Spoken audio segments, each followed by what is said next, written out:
Hi, I'm interior designer Julie Fergus, and today's video design idea clip is about hanging artwork. And there's a few tips and guidelines for hanging art, and I'll address a few of those today.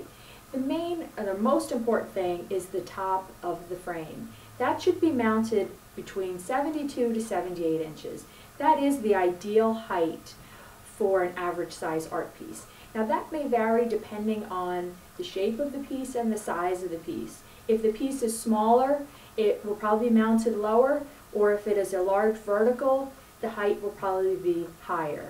But the key and the common thread is around the 72 to 78 inches. And the reason why it's mounted at that height is because it'll relate more to the furnishings. Most furnishings are around 30, 36, 48 maximum height of most furnishings. So if the art is mounted closer to that, it will relate more to the furniture instead of being hung too high, which then it doesn't create a nice visual when it is closer to the furniture. So it's important to have your tape measure out when you are hanging your art so that you don't hang your art too high.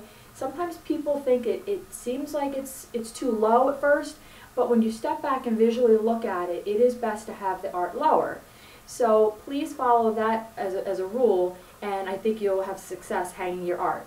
I did write a blog post which has some photos and some other tips and guidelines for hanging art. It shows you multiple pieces, and if you have a smaller piece, it's probably it should be hung lower, let's say maybe around 65 to 68 inches. So take a look at those other photos and some other tips on the blog post, which I'll have linked right below this, this video clip.